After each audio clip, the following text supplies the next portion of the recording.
내가 성경을 읽을 때 하나님이 아들이 하신 말씀을 주의 깊게 기울여보고 집중적으로 상고해 본다. 하나님의 아들이 하신 말씀은 어려운 내용이 하나도 없어요. 누구나 아주 쉬운 거죠. 얼마나 평범한 진리입니까? 그런데도 공부를 많이 한, 특히 율법에 대해서는 뭐 세상 말로 박사나 마찬가지죠. 율법사니까. 그런데도 하나님의 아들이 하신 말씀을 못 알아들어. 지금도 마찬가지예요. 그러니까 기독교의 특징이 뭐냐? 기독교의 특징은 하나님의 아들이 하신 말씀은 이 말입니다. 절대로 하늘 아래서 공부를 많이 한 사람만이 알아들을 수 있는 그런 얘기가 아니란 얘기예요. 누구나 평범하게 다 알아들을 수 있는 얘기인데 누구만 알아듣느냐? 생명책에 그 이름이 기록된 사람들은 당연히 알아듣죠. 2000년 전에도 마찬가지고 지금도 마찬가지예요. 주님이 그 사도들이라고 그랬죠. 제자들. 제자들이야 뭐 그렇게 많이 공부한 사람이 없지만은 사도 바울 같은 사람은 공부를 얼마나 많이 했어요. 사도 바울이 무식해서 그런 얘기를 했습니까? 아니잖아요. 그 사도 바울이 말하잖아요. 너희가 나로 하여금 자랑하게 했다. 사도 바울이 자랑하고 싶어 자랑한 게 아니에요.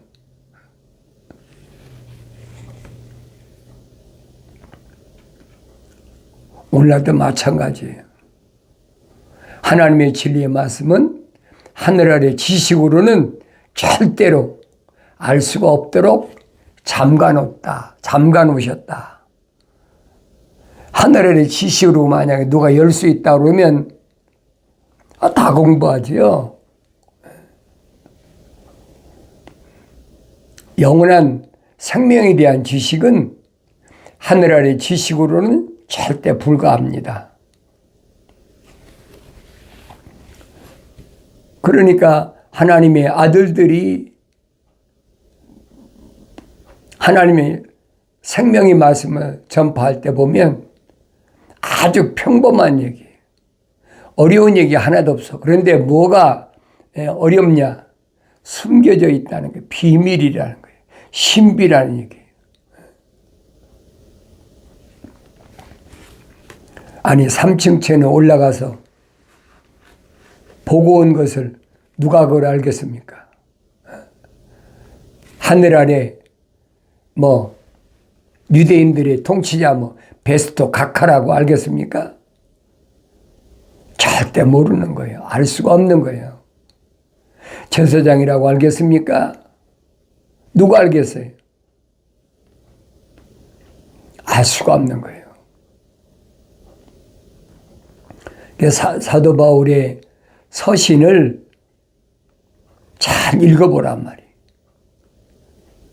성령 받고 읽지 않으면 알 수가 없어요.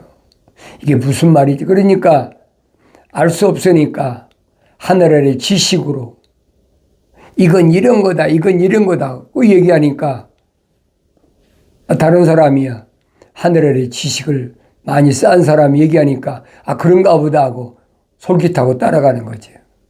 그게 함정이란 말이에요. 네, 여러분에게 언제든지 말씀드리잖아요.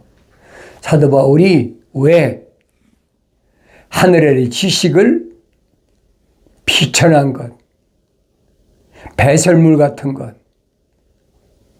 그렇게 취급했느냐는 거예요. 공부를 안 한 사람 같으면 혹시 뭐 갈릴리 바닷가에서 고기 잡던 어부 시몬이나 아니면 안드레나 요한이나 야고보가 그런 얘기했다면 저거 배우지 못해서 무식하니까 그런 얘기했다고 그러지만 사도 바울은 그런 사람이 아니잖아요. 그래서 당대의 통치자가 알아줄 만한 그런 지식 있는 사람인데 오히려 사도 바울은 철학과 과학에 대해서 신랄하게 비판하고 있잖아요. 또 아들 된 디모데한테는 과학의 반론을 피하라. 생명책의 이름이 기록된 사람들이 신앙생활을 한다면서 과학을 얘기한다면 그건 정도에서 벗어난 거야. 구부러진 길이야. 잘못된 길이야. 그런 사람들하고는 대화하지 말라는 거예요.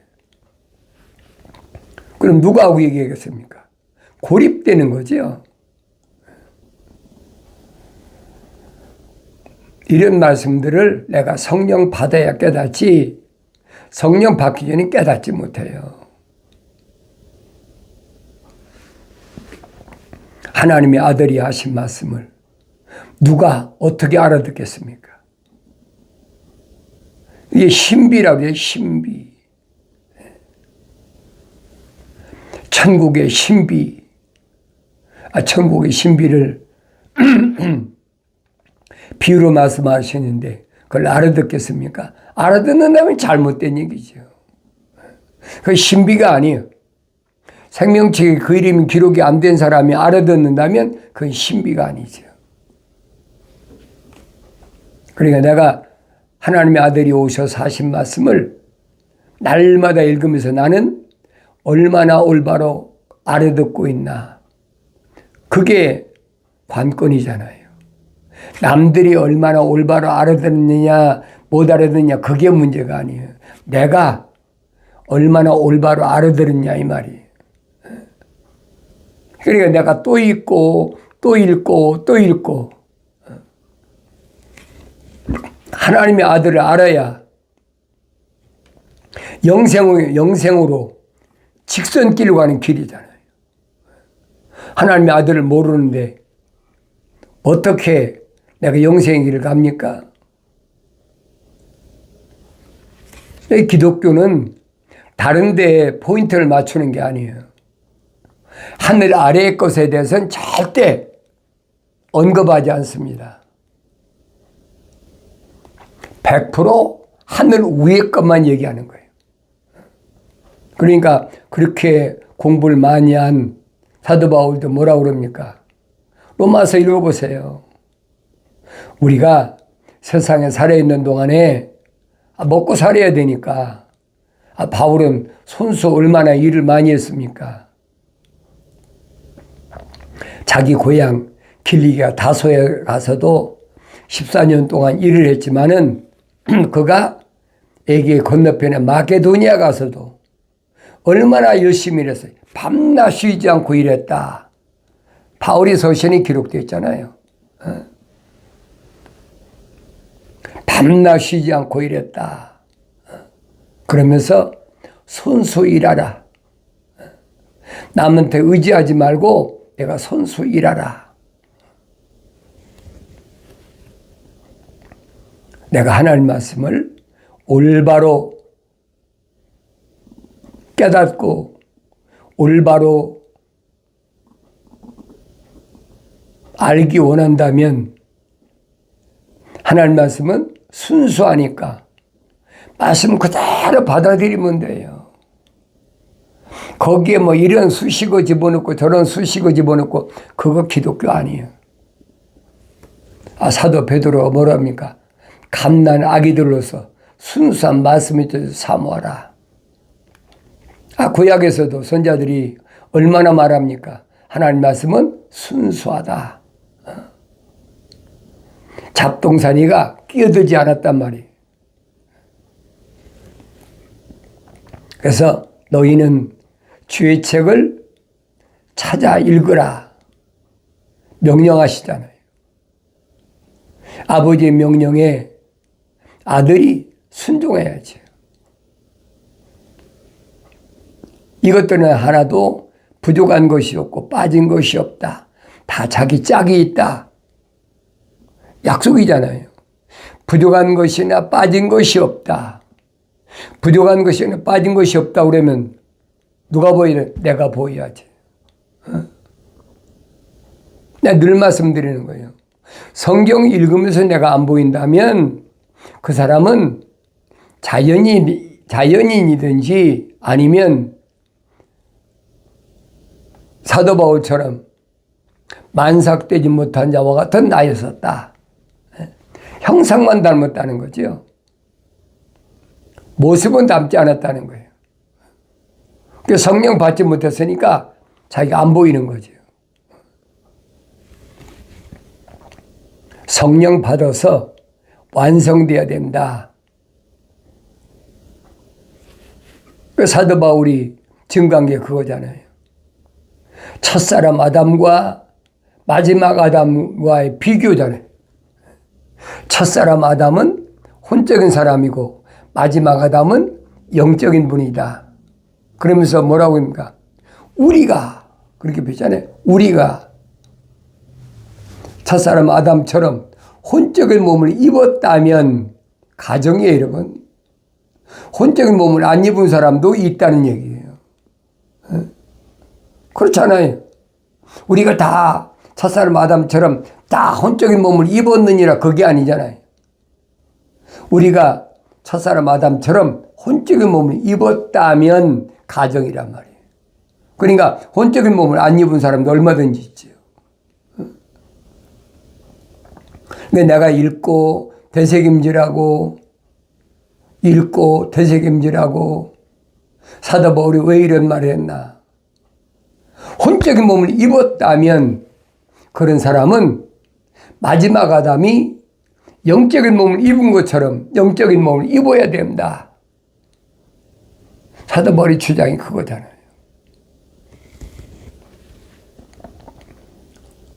그래서 혼적인 몸을 입은 사람이 영적인 몸을 입으면 하늘 아래 것에 대해서는 관여를 안 해. 그게 특징이에요. 하나님의 아들이 언제 하늘 아래 유대교 정치에 대해서 관여하신 거 봤습니까? 전혀 관심이 없잖아요.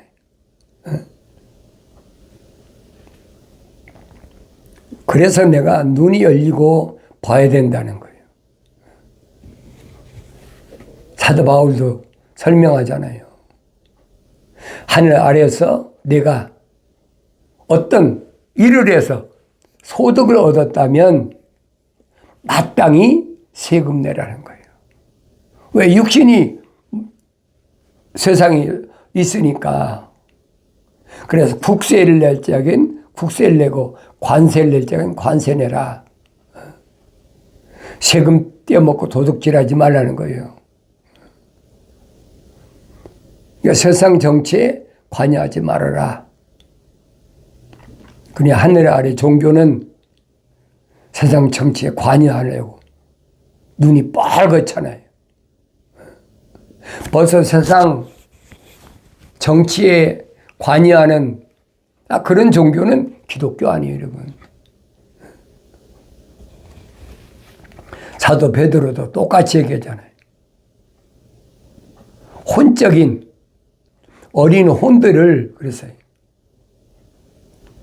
성령 받아야 성장할 수 있는데 사도 바울이 설명한 것처럼 만삭되지 못한 자와 같은 어린 혼들을 미혹해가지고 정치 도구로 이용한다는 얘기. 이런 사람을 사도 베드로는 뭐라고 그러냐? 잡혀 죽기로 작정한 악한 짐승이다. 그렇게 표현했잖아요. 그런데도 하나님의 이름 팔아가지고 정치에 관여하고 예수 이름 팔아가지고 하늘 아래 것에 초점을 맞추고 그런 거 있잖아요. 나라와 민족을 위해서 기도해야 된다. 그것이 참된 길이다. 그 기독교 아니에요, 여러분. 하늘 아래 나라 민족을 위해서 기도한다? 그건 기독교 아니에요. 올바로 잘 아세요. 하나님의 아들이 가신 길하고는 정반대예요. 하나님의 아들은 뭐라고 말씀하세요? 빌라도 앞에서 뭐라고 증언하십니까? 빌라도가 뭐라고 그래요? 내가 유대인의 왕이냐? 왜? 유대인의 왕이라고 고소당해서 붙잡혀왔으니까. 유대인의 왕이라면 소위 말하면 역적이라는 거야. 역적. 그러니까 하나님의 아들이 뭐라고 말씀해? 그래, 네 말이 맞다. 내가 유대인의 왕이다. 그런데 내 나라는 이 땅에 속한 나라가 아니야. 그럼 할 말 다 했잖아요. 세상에 속한 나라가 아니라는데 그걸 어떻게 알겠습니까? 근데 빌라도가 아무리 생각해도 유대인의 제사장들이나 바리새인들이나 서기관 이 사람들이 고소한 거하고는 전혀 달라. 그러니까 토론을 나는 이 사람한테서 죄를 찾지 못한다. 찾을 수가 없지요. 내 나라는 하늘 아래 속한 것이 아니라는데 어떤 죄를 찾겠습니까? 역적이라고 하겠습니까? 그게 말도 안 되는 얘기예요. 근데 오늘날에는 하나님의 아들 이 예수 이름을 빙자해가지고 국가와 민족을 위해서 모아야 된다. 얼마나 떠들어요. 그 기독교 아니 세상 종교는 얼마든지 그럴 수 있어요. 왜? 세상 종교는 육신에 속해 있으니까. 이론이야 얼마나 그럴듯하게. 근데 그건 다 이론이야. 영적. 이론이 얼마든지 하지요. 왜? 사람들의 귀를 듣기 좋게 하려니까. 사람들을 미혹하려니까. 그러나 요한계시록 기록되어 있잖아요. 머리는 어린 양처럼 두 뿔이 있는데 겉으로 위장한단 말이에요. 위장. 겉으로는 어린 양처럼 두 뿔이 있는데 그 입에서 나오는 말은 보니까 용처럼 말하더라. 용처럼 말하는 게 뭐예요? 하나님 말씀을 완전히 뒤집어 버리는 거예요. 그 알아들 수가 있어야 될 거 아니에요. 생명체 기록이 안 된 사람은 알아듣든 못 알아듣든 상관없어요.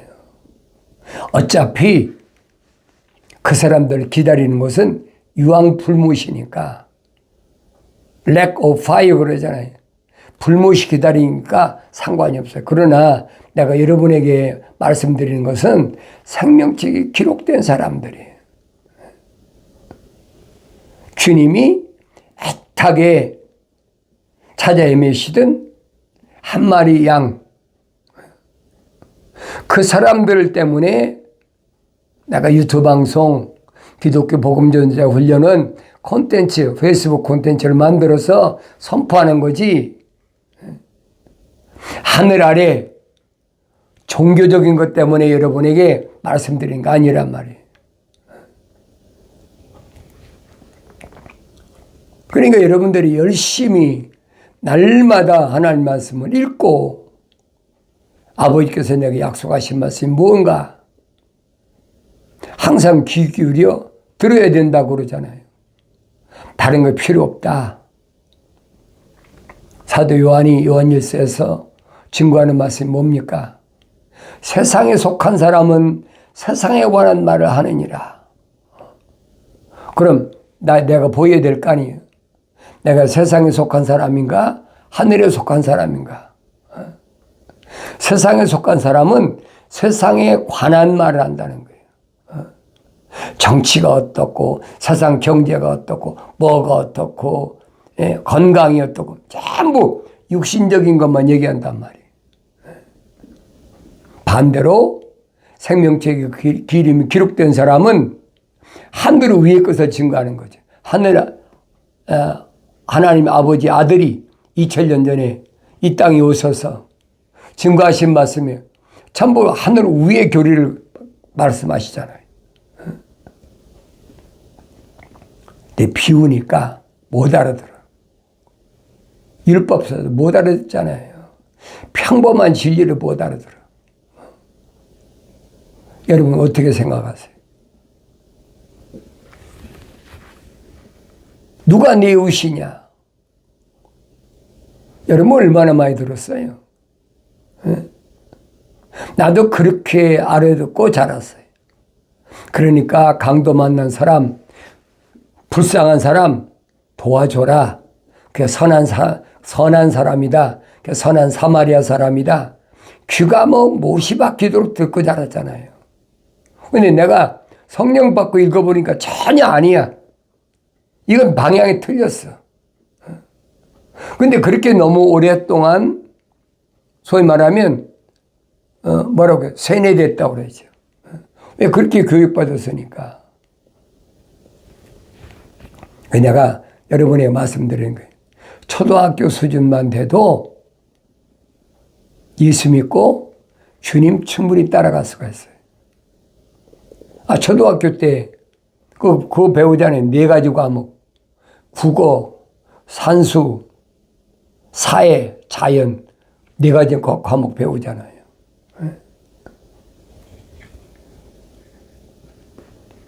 성령께서 나를 알게 하셔야 되는 거지 하늘 아래 지식이 나로 하여금 알게 한다고 그래서 내가 영생하는 건 아니란 말이에요.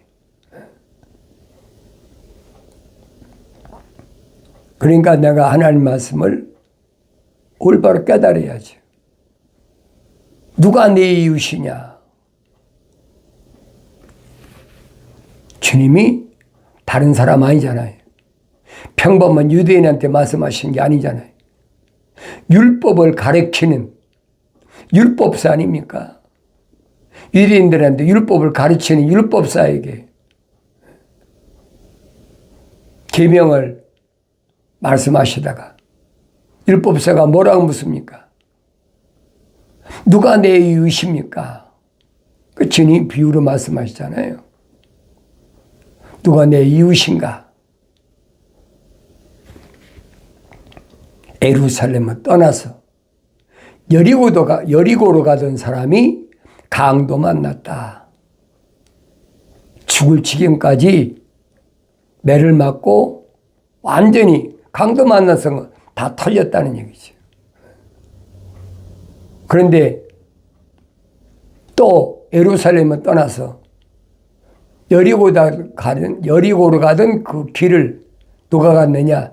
제사장하고 레위인이 갔다. 주님이 말씀하신 건 거기에 초점 맞춰준 거예요. 제사장하고 레위인은 예루살렘을 떠나서는 안 되는 사람이잖아요.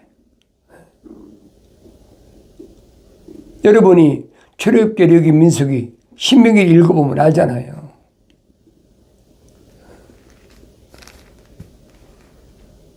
그런데 가다가 강도 만난 사람 보고 돌아갔다. 다른 길로 갔다. 그러니까 얼마나 정죄합니까? 몹쓸 사람이다. 그런 사람이 무슨 제사장이야. 그런 사람이 무슨 레위인이야. 그런데 사마리아 사람이 북이스라엘이죠. 사마리아 사람이 여리고로 가다가 강도 만난 그 사람을 봤다. 그러면 얼마나 맞았고 상처를 입었는지 치료해줬다. 옛날에 무슨 지금같이 약이 있겠어요? 기껏해야 포도주나 이런 거 가지고 소독이나 해줬겠지. 그리고 자기가 타고 온 짐승에 태웠다. 말에 태운 거죠. 태우고 가서 여관에다 데려다 주고 돈을 주면서 이 사람 치료해달라. 나는 내 일정 때문에 떠나니까 내가 이 사람 치료해주면 내가 지불한 돈보다 더 많이 들어갔으면 내가 와서 돌아와서 그 치료비까지 다 물어줄 테니까 걱정하지 말고 이 사람 꼭 잘 치료해줘라. 그러니 얼마나 착한 사람이. 주님 비유로 말씀하시잖아요. 그러면서 율법사한테 주님 물으시잖아요. 누가 이 강도 만난 사람의 이웃이냐? 그 모르는 사람 누가 있어요? 여러분 유치원 다니는 학생한테 물어보세요. 그 모르는 사람 어디 있나? 그런데 유대인의 그래도 상류층인데 율법사인데 주님이 왜 이 질문하셨느냐 이 말이에요. 계명 율법은 평범한 거예요. 어려운 게 아니에요, 여러분. 특별히 공부 많이 한 사람이 아는 것이 아니란 말이에요. 율법사 입에서 뭐라고 대답이 나옵니까? 여러분 성경이 많이 읽었잖아요. 사마리아 사람이 이웃입니다. 판명 났잖아요. 하나님의 아들이 뭐라고 말씀? 그래? 그럼 너도 가서 그렇게 해.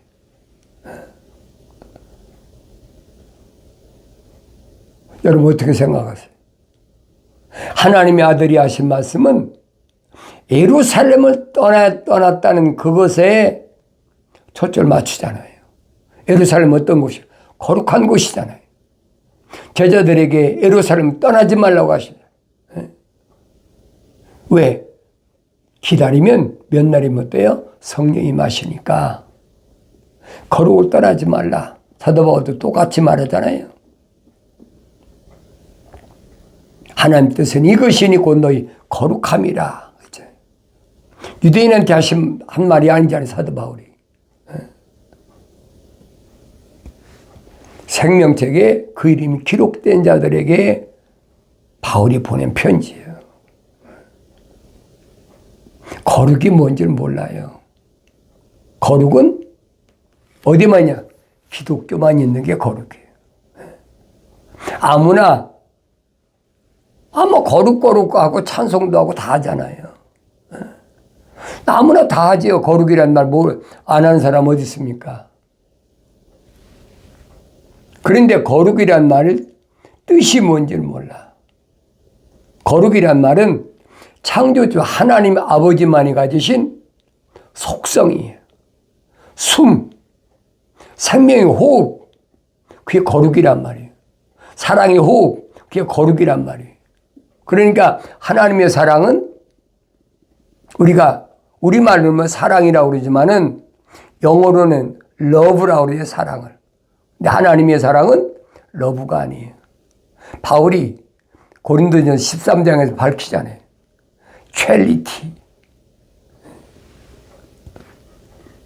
그게 하나님의 사랑. 하나님만이 가진 거룩한 사랑. 사도 바울이 설명하죠. 거룩한 봉사, 거룩한 인내, 거룩한 사랑.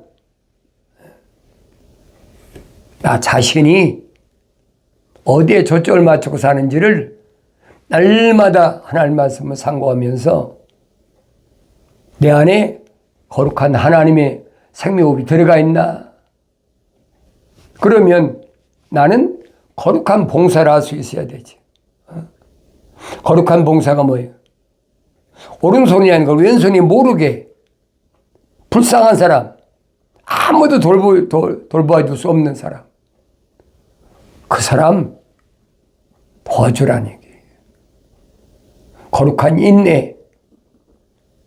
생명책에 내 이름 기록되어 있으니까 갖가지 여러 가지 핍박과 환난과 어려움과 이런 것들을 밀려와도 내가 인내할 수 있어야 된다. 그게 거룩한 인내예요.